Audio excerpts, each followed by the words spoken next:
afternoon, everyone, and welcome to Stock Market Today. It's Alyssa Coram here, and we've got another show filled with some interesting stock action for you. And here with me now to discuss is my colleague, Ed Carson. As always, great to see you, Ed. Yeah, great to see you. And I want to take a look at Axon Enterprise, which looks a lot different than it did when we talked about it yesterday. I also want to look at Cava and Brown and Brown. Yeah, you got that right. Things sure can change quickly. We know that is the one constant in the stock market, right? Absolutely. Okay, we'll take a look at those stocks. But first, let's analyze the major indexes. So, mild gains across the board for the major indexes. The NASDAQ composite up slightly here, less than 0.1% by session's close. The S&P 500 led the way with a gain of 0.25%. The Dow up about 0.2% on the day, continuing to find support at the 21-day line. And small caps lagging here with the Russell 2000 down about 0.3% or so headed into the close here. So remaining in a weak position. So let's start with the S&P 500, Ed, since that was the leader of the day today. Yeah, and it's the leader, right? Clearly it's at new high ground. It barely did so yesterday, inched up a little bit higher. I wouldn't say it's decisively out of the range, but it's obviously making the nice move. The hope is that this can make just a little more progress, and then maybe the market can have another decent run, especially if the Nasdaq gets above its highs. Mhm. This looks solid. There was a lot of growth stocks, and we're going to take a look at a couple of them that sold off. A number of them sold off today, but it was definitely mixed on that front. But the overall market seems to be in pretty good shape. At least overall, growth stocks seem to be doing well. Let me put that growth stocks Yeah. at least. Right. Yeah. So some landmines today, perhaps. Yeah. And I guess in an uptrend, there are going to be times where you're seeing a continuation of mild gains, and hey, we'll take that, right? If the volatility can subside and we can just continue to make upward progress, that would be great. We now have 4 days in a row here, Ed, with the low above a rising 21-day line. So in terms of the short-term trend, that is very positive there. Let's check out the NASDAQ, also working on a couple of days above that 21-day line and the 50-day line as well, though for active investors who, want to be staying in step with the market, the 21-day line does help you with that a little bit. So we have another session here, Ed, above that 20,000 level, and we are eyeing a potential breakout here as well for the tech heavy index. Yeah, it's within 1%. It's right there. As you say, like, we're seeing these sort of higher lows within this little choppy range. So it looks like it's going to get ready out there. It isn't quite out, but it is setting up to make a nice move here. Mhm. 3 tight closes here. Last time that happened, we had Yeah. some DeepSeek news. And next week, we're gonna have NVIDIA earnings, so who knows? Maybe we, can shake that off and, get to new high ground, but, some tight action here, at least above the surface, maybe not underneath the surface, as you mentioned there, Ed. Quick thoughts on blue chips. This is acting well, holding the 21-day line.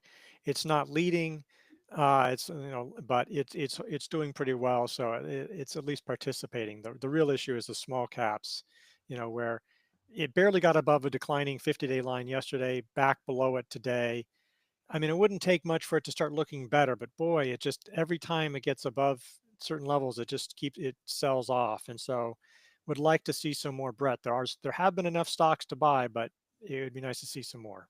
Mhm. Speaking of breadth, let's check out RSP. This is the equal-weighted S&P 500 ETF here, and basically keeping pace with the S&P today with a 0.25% or so gain today after outpacing in yesterday's session.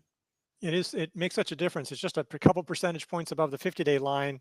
It's been holding the 50-day line where the Russell hasn't, so it's right in this range. This is a positive. Another reason there's a lot of stocks that could probably be setting up looking like RSP. Yeah. So if we're looking for more setups, hopefully we can see those develop. All right. And then next on our list, we want to take a look at QQEW. So this is your average NASDAQ 100 stock, Ed.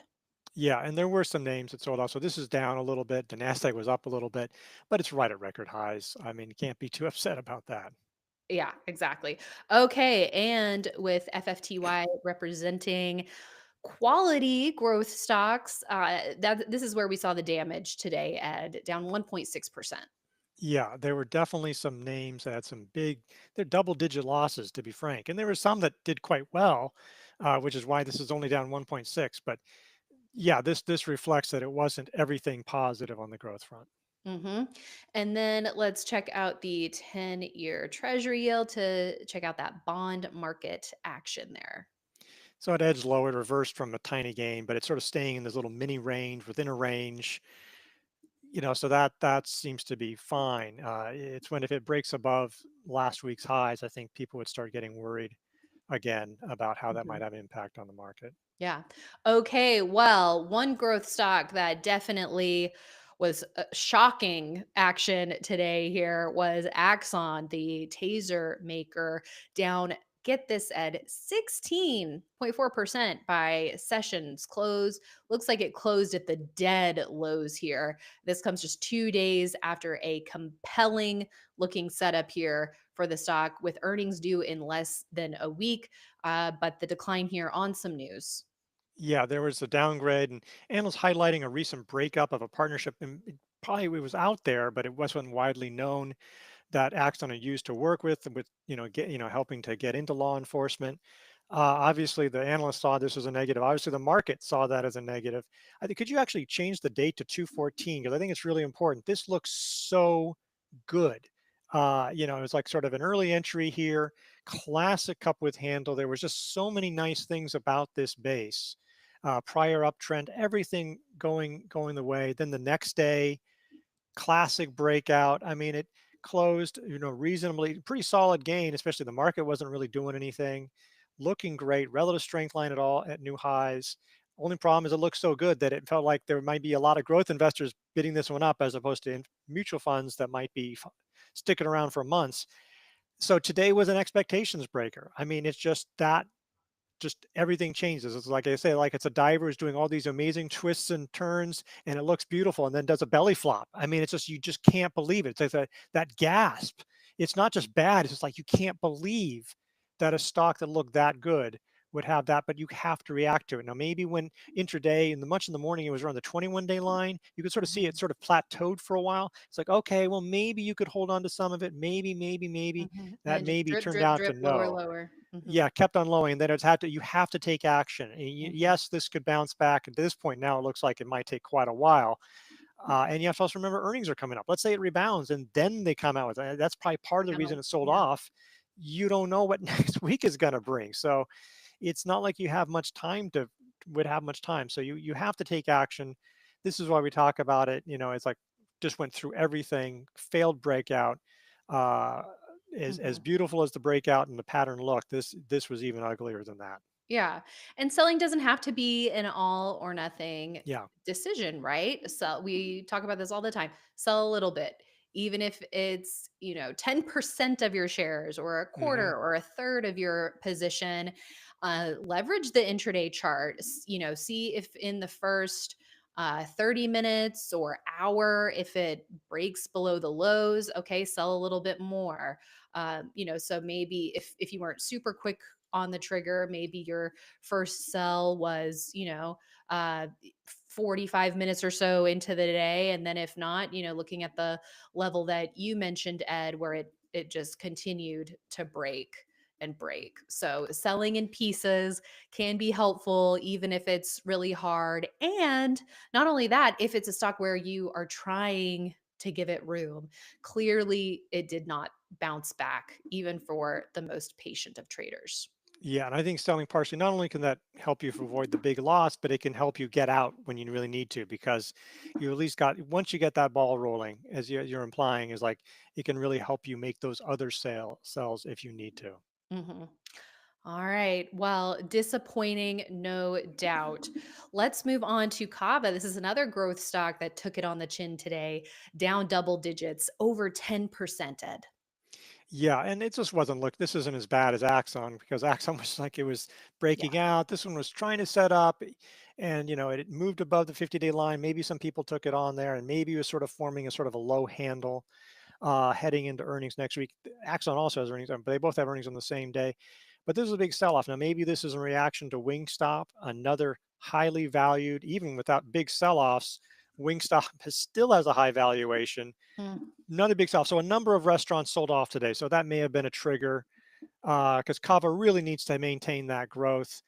Whatever the reason, it's just like it may need more repair time. We don't see how earnings turn out, but this is sometimes why you wait before you get in, wait for that actual buy signal, not as opposed to cheating ahead of time.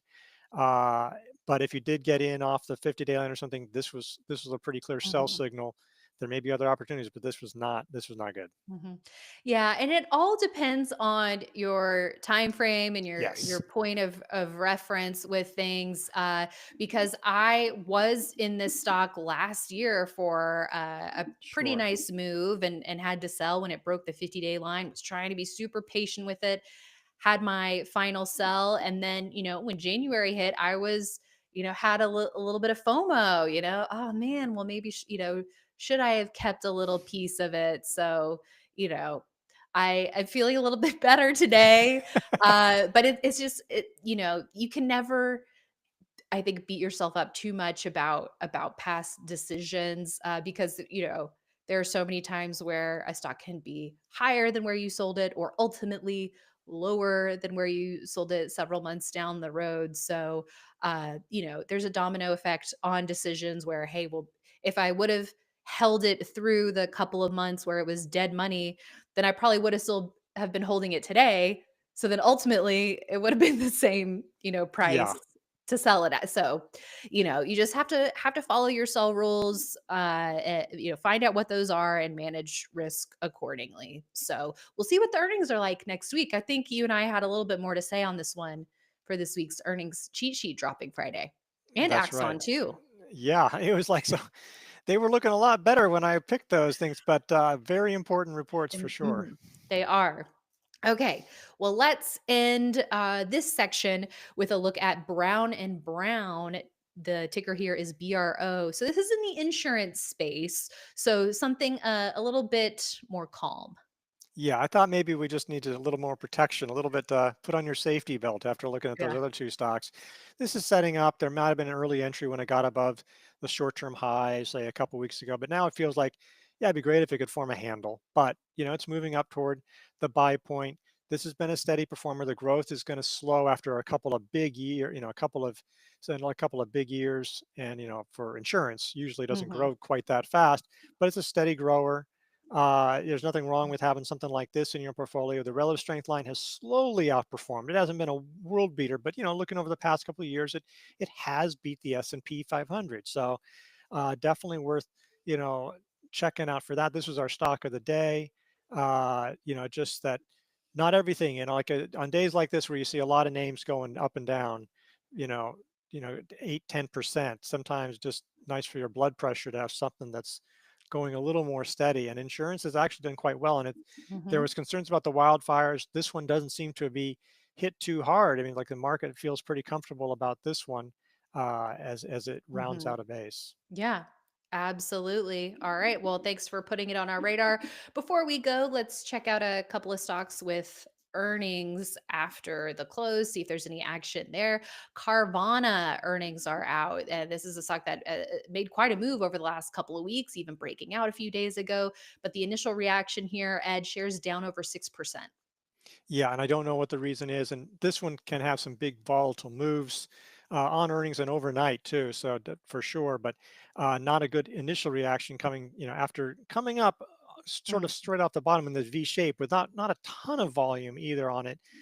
So there's that.